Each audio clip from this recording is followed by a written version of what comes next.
사도 바울이 갈라디아에서 집중적으로 강조했던 것은 이제 우리가 너무나 잘 알고 있어요. 우리의 행위가 아니라 오직 예수 그리스도를 믿는 믿음으로 하나님 앞에 의롭다 함을 받는다. 그리고 은혜로, 전적인 하나님의 은혜로 우리가 구원을 얻는다는 이 이신칭의의 복음에 대해서 사도 바울이 계속 강조했습니다. 그런데 이제 이 이신칭의의 복음을 사도 바울이 강조했고, 그것을 이제 듣던 많은 사람들이 아마도 이런 반론을 하나 제기한 것 같아요. 율법의 행위가 아니라, 우리의 행위가 아니라 믿음으로, 은혜로 구원을 얻고, 그리고 구원받은 이후에도 우리의 행위나 열심에 따라 하나님이 우리를 더 사랑하시고 덜 사랑하시는 것이 아니라 이 믿음으로, 그리고 은혜 안에서 변함없이 하나님께서 우리를 받아주시고 끝까지 구원하여 주신다면, 그렇다면 사람들은 더 이상 율법을 지키지 않을 것 같고, 더 이상 하나님의 말씀을 따라 거룩하게 살려는 이 노력들을 하지 않을 것 같은, 그러니까 방종의 신앙으로 흘러갈 위험이 혹시 있는 것은 아닌가라는 이런 반론이 제기가 되고 있는 것 같아요. 그래서 오늘 우리가 읽은 본문은 바로 그런 반론에 대한 사도 바울의 답변이라고 볼 수 있습니다. 우리 오늘 본문 13절 말씀을 다시 보면, 형제들아 너희가 자유를 위하여 부르심을 입었으나 그러나 그 자유로 육체의 기회를 삼지 말고 오직 사랑으로 서로 종노릇하라 라고 말합니다. 여러분, 우리가 하나님의 부르심을 입어서 예수님을 믿고 거듭날 때 우리는 자유를 얻었어요. 우리는 자유를 얻었습니다.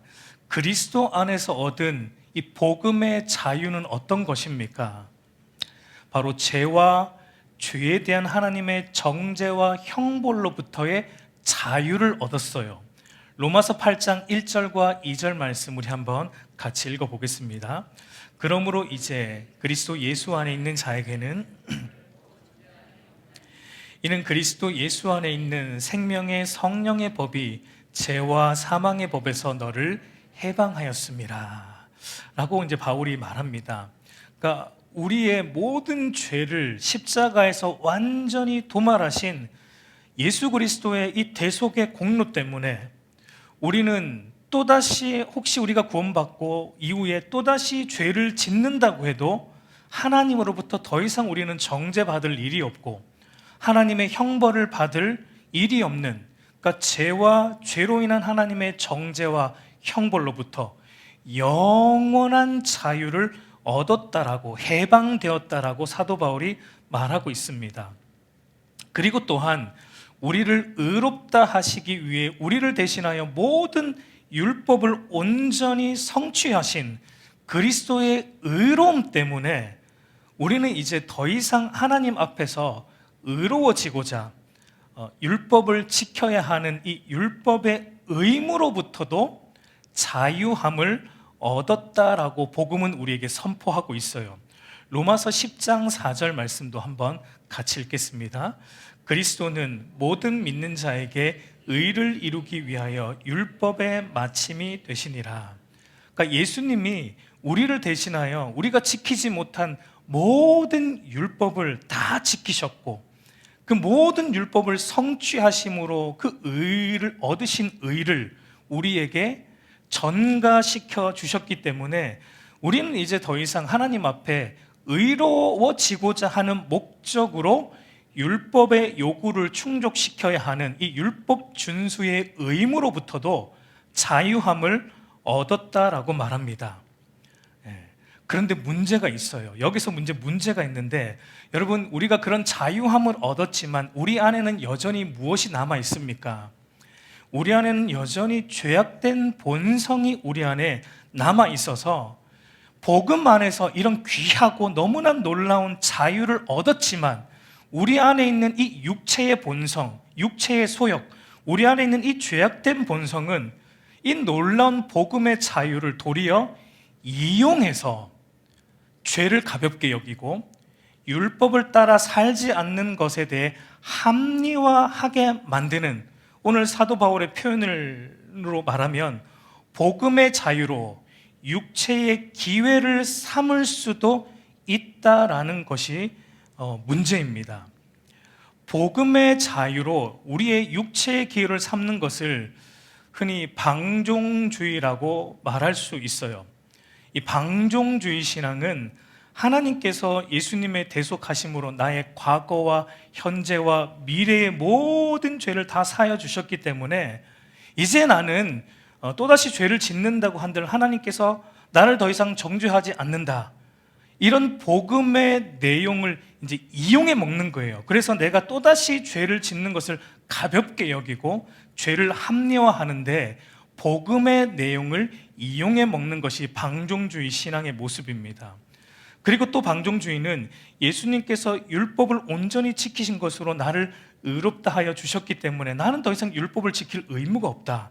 나는 율법으로부터 자유함을 얻었다라는 이 복음의 내용으로 내가 하나님 말씀에 순종하지 않는 것을 하나님 말씀에 순종하는 것을 경히 여기고 율법을 따라 살지 않는 것을 합리화하는데 이용해 먹는 것이 이런 방종주의의 신앙의 모습이다라고 말할 수 있습니다. 그러니까 그리스도 안에서 하나님이 우리에게 주신 이 복음의 놀라운 자유를 우리가 우리의 죄악된 본성을 충족시키는데 이용하는 것이 방종주의 신앙의 모습이에요. 여러분, 오늘날 현대 교회 안에 있는 이런 방종주의의 신앙의 모습이 얼마나 많이 있는지 모릅니다. 어쩌면 우리 안에도 우리도 모르게 자리하고 있을 수 있어요. 여러분, 사도 바울은 앞쪽에서는 계속 율법주의 신앙에 대해서 책망을 했어요. 여러분, 율법주의 못지않게 오늘날 우리 교회를 좀먹고 교회를 파괴하는 것은 이런 방종주의 신앙입니다.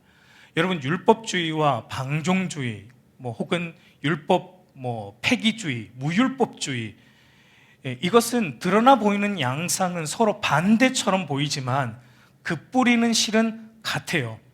율법주의나 방종주의나 둘 다 하나님의 은혜에 대한 왜곡, 하나님의 은혜에 대한 오해라는 뿌리로부터 나온 두 개의 그릇된 열매라고 말할 수 있습니다. 여러분, 오늘날 현대교회를 좀먹는 방종주의 신앙이 어떤 형태로 교회 안에 펴져 있습니까? 방종주의 신앙을 가진 사람, 물론 자기가 방종주의 신앙이라고 말은 안 합니다. 근데 방종주의의 신앙을 은연중에 가지고 있는 사람들이 자주 하는 말이 있습니다. 그것이 뭐냐면 이것이 구원받는 것과 상관이 있는가? 그것을 한다고 해서 구원 못 받는 것이 아니지 않은가? 그것 좀 한다고 해서 구원 못 받는 것이 아니지 않는가? 이것을 안 한다고 해서 구원 못 받는 것이 아니지 않는가라는 말입니다. 여러분, 11조를 안 한다고 해서 구원 못 받습니까? 받습니다. 안 하셔도 구원 받아요. 은혜로 구원 받습니다. 믿음으로 구원 받아요. 11조 생활 안 해도 구원 받습니다. 이거를 어떻게 해요?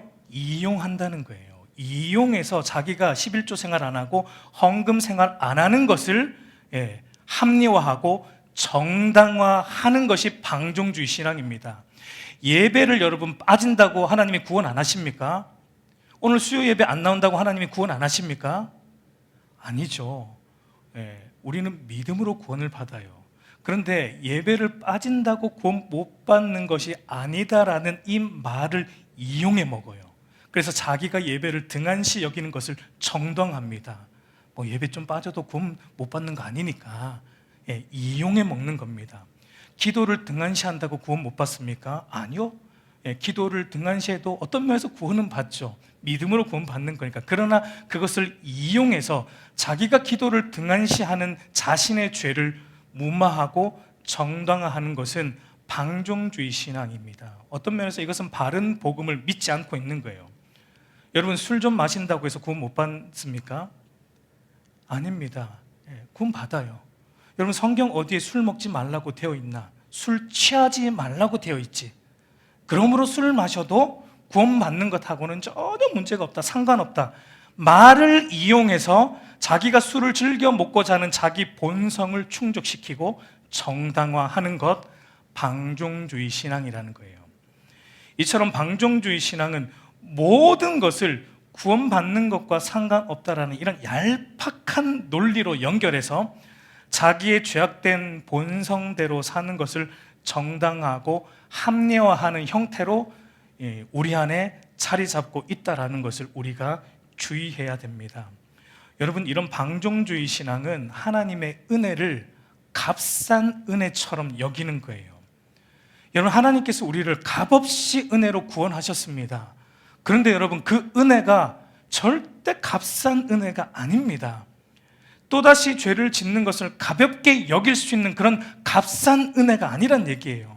하나님의 말씀대로 순종하는 것을 중하게 여기지 않는 가벼운 은혜가 아니라는 것입니다. 하나님께서 우리에게 값없이 베푸신 은혜는 여러분, 실은 값을 매길 수 없는 너무나 크신 은혜입니다. 왜 그렇습니까? 하나님의 전부이신 하나님의 아들 독생자 예수 그리스도를 우리에게 다 내어주신, 우리의 이성으로는 도무지 이해할 수 없고 가늠할 수도 없는 은혜이기 때문이에요. 하나님께서 우리의 죄를 사하시고 우리를 향해 죄 없다는 선언을 하시기 위해서는 하나님께서 자기의 전부이신 죄 없으신 하나님의 아들 예수 그리스도를 이 땅에 육신으로 보내셨고, 죄가 조금도 없는 거룩하신 예수님이 자기가 창조한 피조물인 인간에게 침뱉으심 당하시고 고난받으시고 결국은 인간의 손에 십자가에 달려 죽으셔야만 했던, 상상할 수 없는, 감히 상상할 수 없는 값을 지불하신 놀라운 은혜이기 때문입니다. 율법을 지킬 의무가 조금도 없으신 거룩하시고 완전히 의로우신 예수님께서 우리를 하나님 앞에 의롭은 자로 여김받도록 하시기 위해 친히 그분이 모든 율법 아래에서 모든 율법을 몸소 다 지키심으로 우리에게 가져다 주신, 이것은 상상할 수 없는 은혜이기 때문에 결코 값싼 은혜가 아니라는 거예요. 여러분, 이런 은혜를 진실로 아는 신자라면 어떻게 하나님이 미워하는 죄를 가볍게 여길 수 있고 어떻게 하나님의 말씀을 경히 여길 수 있을까요? 결코 그럴 수 없는 거예요. 그래서 사도 바울도 이렇게 말합니다. 로마서 6장 1절과 2절 말씀 우리 한번 같이 읽어보겠습니다. 그런즉 우리가 무슨 말을 하리요? 그럴 수 없느니라. 죄에 대하여 죽은 우리가 어찌 그 가운데 더 살리요? 그럴 수 없느니라. 죄에 대하여 죽은 우리가 어찌 그 가운데 더 살리요? 우리가 그리스도 안에서 받은 하나님의 은혜의 깊이와 그 내용을 진실로 아는 참된 신자라면 그 은혜와 자유를 가지고 결코 자기가 살고 싶은 대로 살지 않는다는 것입니다. 그리스도가 행하신 구속의 근거에서 우리에게 베풀어 주신 하나님의 이 은혜를 진실로 아는 신자라면 죄를 죽도록 미워함으로 죄를 짓지 않고자 죄와 싸울 것이고, 하나님의 말씀을 사랑함으로 말씀에 순종하고자 몸부림치며 말씀을 순종하는 삶을 살아가고자 애쓰는 것이 마땅하다라고 사도 바울은 우리에게 말하고 있는 것입니다. 여러분, 이것에 대해 팀 켈러 목사님은 이렇게 말을 해주고 있습니다. 잘 들어보십시오. 요컨대 그리스도인은 하나님께 점수 따는 길로서의 율법에서는 해방되었으나 하나님을 기쁘시게 하는 길로서의 율법에서는 해방되지 않았다. 오히려 율법 준수의 의무가 더 커졌다. 왜냐하면 율법 자체가 하나님의 성품과 마음의 표현이기 때문이다. 그래서 우리는 하나님을 기쁘시게 하고 본받기 위해서 이전보다 더 율법에 순종해야 한다라고 팀 켈러 목사님은 이렇게 말하고 있습니다. 여러분, 하나님은 이스라엘 백성들을 애굽에서 건져내시고 난 이후에, 그 말은 구원하시고 난 이후에 무엇을 주셨습니까? 그 이후에 율법을 주셨어요. 율법을 먼저 주시고 이거 지키면 내가 애굽에서 건져내겠다라고 안 하셨죠. 애굽에서 이미 건져내시고 유월절 어린 양 곧 예수 그리스도의 보혈의 피로 구원하신 이후에 너희는 이렇게 살아야 된다라는 율법을 주시면서 내가 거룩하니 너희도 거룩하라 라는 말씀을 주셨습니다. 여러분, 그것은 예수 그리스도의 대속하심을 믿어 구원받은 신자는 이제 율법을 통해서 하나님의 거룩을 보고 나도 거룩하신 하나님과 같이 거룩한 그의 백성이 되고자 이전보다 더 율법을 사랑함으로 기쁨으로 율법에 순종하게 된다라는 것입니다.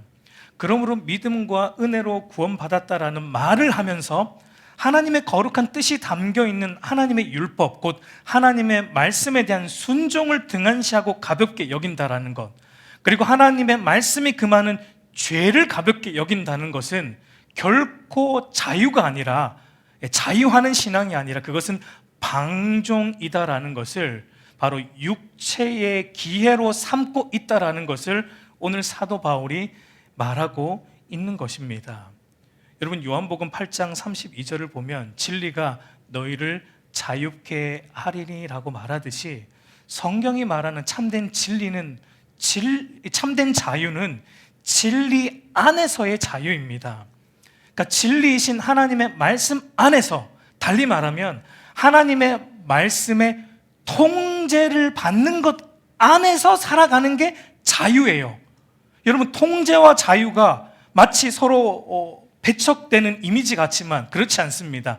하나님의 통제 안에서 우리의 육체의 소욕을 죽이고 하나님의 말씀에 순종하는 것이 참된 자유라는 것입니다. 다르게 말하면 그리스도 안에 나타난 하나님의 측량할 수 없는 은혜를 진실로 알게 되면 하나님을 사랑하게 되기 때문에 기꺼이 하나님 말씀에 순종하는 하나님의 종이 되기를 우리가 기뻐한다는 거예요.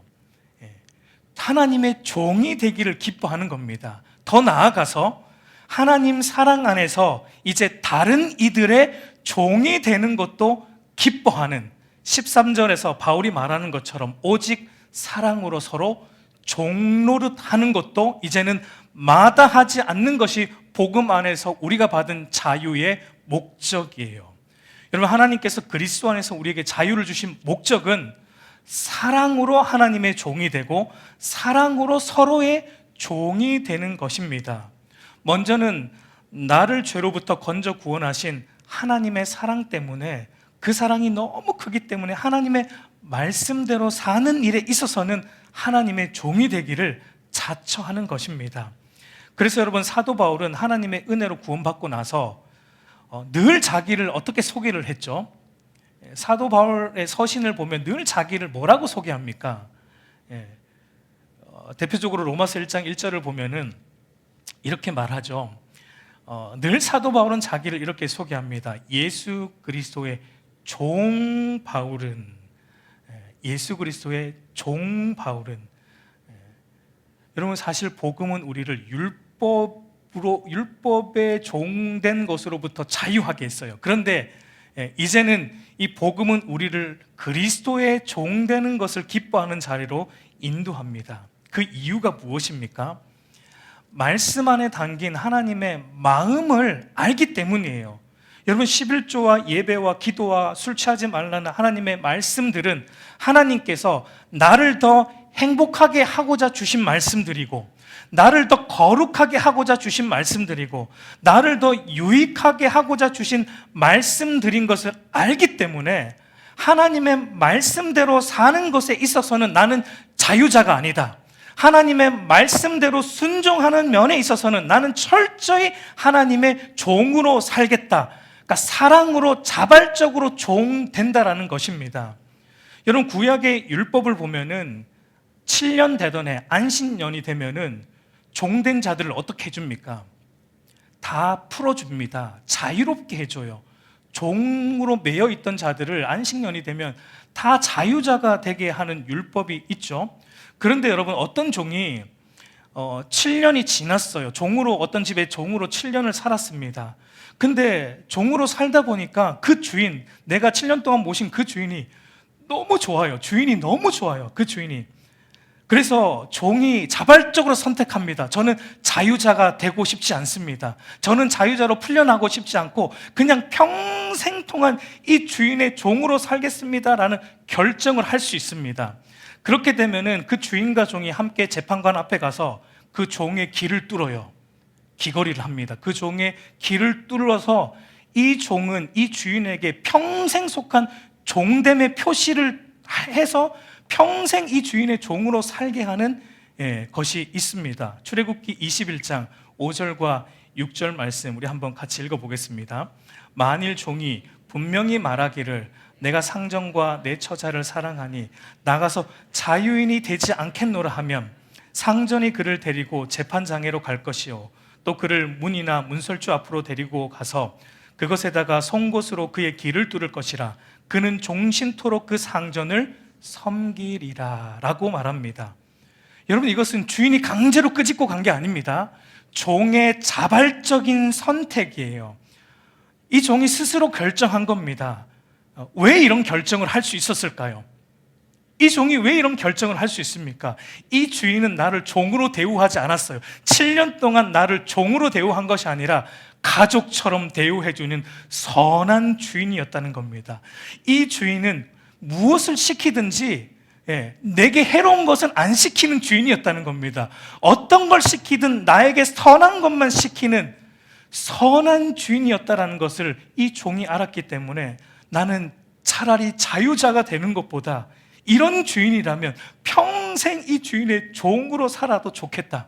나는 이 주인의 평생 종이 되겠다. 이것이 여러분 사도 바울이 서신서를 쓸 때마다 예수 그리스도의 종, 나 바울에 담겨있는 바울의 심정이에요. 예수님이 나의 주인이라면 나는 평생 예수님의 종으로 살아도 좋다는 겁니다. 왜냐하면 예수님은 나를 종으로 대우하지 않고 나를 자녀로 대우하시는 것을 복음 안에서 깨달았기 때문이에요. 여러분, 우리가 예수님의 종 되어도 돼요. 우리는 종이에요. 근데 그 예수님은 우리를 종으로 대우하지 않고 당신의 자녀로 대우하시는 것을 이 은혜의 복음을 통해서 맛보니까 나는 이 예수 그리스도의 평생 종으로 살아도 좋겠다는 겁니다. 왜요? 예수님은 나를 종으로 안 대하거든요. 실질적으로는 나를 자녀로 대우해 주시기 때문입니다. 그래서 예수님이 시키는 것은 그게 무엇이든지 간에 나에게 해로운 건 안 시킨다는 걸 알아요. 성경에 기록된 하나님의 모든 말씀은 그것이 무엇이든지 간에 나를 해롭게 하는 것이 아니라 나를 더 유익하게 하고 나를 더 하나님께로 인도하는 말씀인 것을 알기 때문에 이 말씀대로 살아가는 것에 있어서는 나는 철저히 자유자가 아니라 종이 되겠다. 여러분, 복음 안에서 얻은 자유가 바로 이런 것입니다. 복음 안에서 얻은 하나님이 우리를 자유롭게 해주셨다는 건 우리가 자유했으니까 이제 내 마음대로 살래가 자유가 아니라는 거예요. 하나님이 우리에게 복음 안에서 주신 자유는 철저히 하나님의 말씀의 통제 안에서 살아가는 자유라는 것입니다. 근데 그게 여러분 억지로가 아니라 자발적 종됨이에요. 자발적으로 그분의 종으로 살아가는 것을 기뻐하는 자유입니다. 오늘 저와 여러분의 모습은 여러분 어떠합니까? 우리는 자유자라는 것을 핑계 삼아 그리스도의 말씀을 도리어 등한시하고 있지는 않습니까? 그것이 구원과 상관없지 않은가라는 이런 얄팍한 신앙의 논리로 하나님 말씀대로 행하지 않는 것에 하나님이 주신 자유를 이용해 먹고 있는 부분들이 저와 여러분 안에 혹시 있지 않습니까? 여러분, 그렇게 되어서는 안 됩니다. 여러분, 참된 신앙은 그리스도의 말씀에 절대적으로 순종하는 그리스도의 종 되는 것을 기뻐하는 자유라는 것을 여러분 꼭 기억하시기 바랍니다. 그리고 여러분, 더 나아가서 이 참된 신앙은, 이 복음 안에서의 자유는 사랑 안에서 하나님의 종만 되는 게 아니라 사랑 안에서 이제 다른 옆에 있는 형제 자매, 다른 이들의 종 되는 것도 마다하지 않고 기쁨으로 다른 이들의 종이 되는 것도 자발적으로 자처하는 자리로 우리를 인도하게 된다라는 거예요. 여러분, 다른 이들의 종 된다라는 것은 어떤 의미일까요? 그것은 다른 이들의 신앙의 유익을 위해 내가 가진 자유를 제한하는 것을 의미합니다. 한편으로는 여러분, 이 일을 내가 하지 않아도 되는 자유가 있습니다. 그런데 다른 이들의 신앙의 유익을 위해서라면 하지 않아도 되는 나의 자유를 박탈하고 도리어 하는 것입니다. 다른 한편으로는 이 일을 내가 얼마든지 할 수 있는 자유도 있어요. 우리는 복음 안에서. 그런데 다른 이들의 신앙의 유익을 위해서라면 할 수 있는 자유가 내게 있음에도 불구하고 다른 이들 때문에 내 자유를 제한해서 하지 않는 것이 다른 이들에게 사랑으로 종되는 것의 의미예요. 고린도전서 8장을 보세요. 사도 바울은 우상 제물 먹는 문제를 말하면서 우상은 아무것도 아니다. 그러니까 우상은 인간이 만든 허상에 불과하기 때문에 우상에게 바쳐진 제물 먹는 거 먹어도 된다. 그것이 우리를 부정하게 만들거나 그러지 않으니까 우상 제물 얼마든지 먹어도 된다. 오늘날로 말하면 여러분, 제사상에 올라간 음식 맛있게 먹으라는 겁니다. 그럼 먹어도 된다는 거예요. 그 부정한 음식이 아니라는 겁니다. 근데 바울이 그 다음에 이런 말을 합니다. 그런데 모든 이들의 신앙이 같은 수준은 아니다. 이게 중요한 겁니다. 모든 교회 안에 있는 모든 성도들의 신앙이 같은 수준은 아니다. 먹을 수 있는 신앙을 가진 자들도 있고, 그건 먹음으로 시험 들을 수 있는 그런 연약한 신앙을 가진 자들도 교회 안에는 섞여 있다.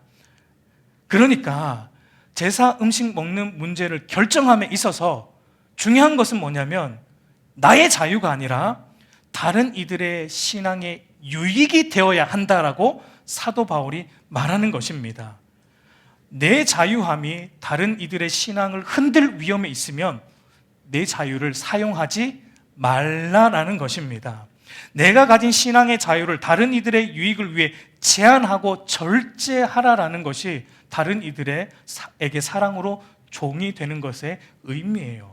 그래서 바울은 이렇게 말하죠. 고린도전서 8장 13절 말씀 한번 같이 읽겠습니다. 그러므로 만일 음식이 내 형제를 실족하게 한다면 나는 영원히 고기를 먹지 아니하여 내 형제를 실족하지 않게 하리라. 영원히 고기를 먹지 않겠다. 그러니까 이것이 먹어도 아무런 문제는 안 되지만 혹시 누군가가 이 일로 인해 시험 들 것 같으면 나는 영원히 내가 가진 먹을 수 있는 자유를 나는 사용하지 않겠다. 먹을 수 있는 나의 자유를 나는 박탈하겠다. 먹을 수 있는 나의 자유를 제한하겠다. 그래서 나는 영원히 이 자유를 쓰지 않겠다. 왜요? 다른 이들의 신앙의 유익을 위해 나는 먹어도 돼요. 나는 자유가 있어요. 그러나 나는 괜찮다라고 하지 않는다는 겁니다. 다른 이들의 신앙이 기준이라는 거예요. 내가 기준이 아니라는 겁니다. 여러분, 저와 여러분은 이제 복음 안에서 자유함을 얻었습니다. 그래서 성경에서 명시적으로 거론되지 않는 것은 우리가 얼마든지 안 할 자유가 있습니다. 그리고 성경에서 명시적으로 언급하고 명령하고 있는 것은 우리가 얼마든지 할 수 있는 자유가 있습니다. 그러나 그 모든 것을 하고 말고의 기준은 내가 아니에요. 이것이 내 신앙으로 괜찮으니까 나는 하겠다. 내 신앙으로 괜찮지 않아서 나는 안 하겠다가 우리의 기준이 더 이상 아니라는 겁니다. 이제 저와 여러분의 행동을 결정하는 기준은 무엇이라고요? 14절을 보면 온 율법은 내 이웃 사랑하기를 내 자신같이 하라 하신 한 말씀에서 이루어졌나니. 여기에는 이웃 사랑만 나오지만 온 율법은 하나님 사랑과 이웃 사랑이 함께 들어가 있기 때문에 이 안에도 하나님의 사랑이 전제되어 있는 것입니다. 그 말은 이제 내가 율법을 지키고 율법을 안 지켰고의 기준은 내 신앙의 자유가 아니라 하나님의 영광과 이웃의 신앙의 유익이라는 거예요. 내가 이것을 하는 것이 하나님의 영광을 드러내는 것인가? 내가 이것을 하지 않는 것이 하나님의 영광을 드러내는 것인가? 내가 이것을 하는 것이 다른 이들의 신앙에 유익을 주는 것인가? 내가 이것을 하지 않는 것이 다른 이들의 신앙에 유익을 주는 것인가가 이제 저와 여러분의 기준이 되었다라는 거예요. 왜냐하면 여러분, 우리가 예수 그리스도를 믿음으로 거듭나게 되면 이제 우리의 중심축이 자기 중심성에서 어디로 이동이 되죠?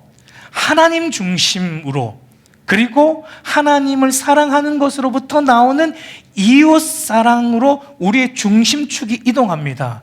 우리가 거듭나기 전에는 전부 나 중심으로 살았어요. 내가 좀 하는 거예요. 모든 것이 내 기준입니다. 내 소견에 오른 대로 살았습니다. 그러나 우리가 예수 그리스도를 믿음으로 거듭나게 되면 우리의 중심축이 완전히 이동됩니다. 내 중심에서 하나님 중심으로, 하나님의 영광으로, 그리고 하나님 사랑 안에서 다른 이웃을 위하는 것으로 우리의 중심축이 이동이 되기 때문에 이제 여러분 구원받은 신자의 기준은요, 내가 되어서는 안 돼요. 하나님의 영광이고 다른 이들의 신앙의 유익이 우리의 기준이 되어야 하는 것입니다. 여러분, 취하지 않는 범위 안에서 절제할 수 있다는 가정하에 얼마든지 술을 먹을 자유가 우리에게는 있습니다. 그러나 그 자유가 나로 하여금 인사불성으로 만드는 죄로 발전되고 그것으로 인해 다른 이들을 실족하게 한다면 영원히 마시지 않는 것이 참 신앙이에요. 그게 참 신앙이에요. 과연 술을 마시는 게 하나님의 영광을 위한 것인가? 다른 성도들의 유익을 위한 것인가? 그거 따져보세요. 여러분, 마실 수 있겠어요? 그게 하나님의 영광이 됩니까? 술 취하면 여러분 하나님의 영광이 돼요? 하나님의 영광이 기준이면 결코 그럴 수 없는 일화가 될 수밖에 없는 겁니다. 여러분, 교회 안에서 신앙의 하고 안 하고의 기준은 여러분 이제는 꼭 기억하세요. 우리가 아닙니다. 하나님의 영광이고 옆에 있는 형제 자매의 유익이라는 것을 여러분 결코 잊지 않기를 바랍니다. 이걸 잊어버리고 나 중심으로 살아가는 게 방종주의 신앙이에요, 여러분. 그게 방종주의 신앙이에요. 나만 괜찮다라는 신앙이 방종주의 신앙입니다. 여러분, 그렇게 나만 괜찮다라는 방종주의 신앙으로 고집하며 살아가면 어떤 결과가 따릅니까? 오늘 사도 바울은 15절에서 이제 이렇게 마지막으로 말해줍니다. 한번 같이 읽어볼까요? 만일 서로 물고 먹으면 피차 멸망할까 조심하라. 나만 괜찮으면 되지 하면서 내 신앙의 자유로 모든 것을 결정하고 하면서 신앙생활을 하면 그 결과는 뭐라고요? 서로 물고 먹는 다툼과 분열이 일어난다는 겁니다. 여러분, 교회 안에서 일어나는 모든 다툼과 분열을 보세요. 그 안에는 항상 뭐가 있습니까? 그 안에는 전부 뭐가 있어요? 자기가 있습니다. 내가 맞다는 게 있어요. 내 주장, 내 이익, 내 자유만 내세우는 자기에 함몰되어 있는 곳에는 여러분 다툼이 반드시 일어납니다. 분열이 반드시 일어나요. 여러분, 사실 오늘 사도 바울이 서로 물고 먹으면 이라는 이 표현이요, 사실은 인간에게 쓰는 표현이 아닙니다. 여러분, 물고 먹는다라는 이 표현은 짐승에게 쓰는 표현이에요. 그러니까 여러분, 나만 괜찮지 하는 신앙으로 살아가는 건 어떤 면에서 사도 바울이 그거는 인간으로서 할 수 있는 게 아니다라는 겁니다. 짐승의 신앙이다라는 거예요. 우리 사랑하는 성도 여러분, 이제 말씀을 맺겠습니다. 여러분, 예수님을 생각해 보세요. 예수님은 죄가 조금도 없는 근본 하나님과 동등 되신 성자 하나님으로 십자가에 안 달리실 자유가 충분히 있으셨습니다. 그분은 십자가를 안 지실 자유가 충분히 있으셨던 분이세요. 그런데 어떻게 하셨습니까? 그분은 우리를 사랑하셨기 때문에 우리를 죄로부터 건지기 위해서 예수님이 가지신 십자가를 안 질 수 있는 자유를 제한하시고 기꺼이 십자가를 지는 자기 자유를 박탈하셨다라는 것을 여러분 기억하시기 바랍니다. 우리를 죄로부터 건지시기 위해 예수님은 당신의 자유를 제한하셨고 우리의 종되기를 자처하신 거예요. 우리 섬김 받으려고 이 땅에 오신 것이 아니라 우리를 섬기기 위해 이 땅에 오신 그 예수 그리스도를 여러분 매일 보시기 바랍니다.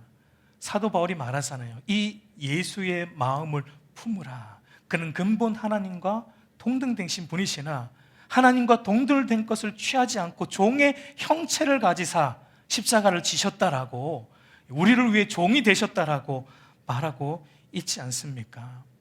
여러분, 그러므로 나를 사랑하사 나를 위하여 자기 자신을 버리신 하나님의 아들을 믿는 믿음 안에서 내가 가진 신앙의 자유를 하나님의 영광과 다른 성도들의 유익을 위해 여러분 기꺼이 제한하십시오.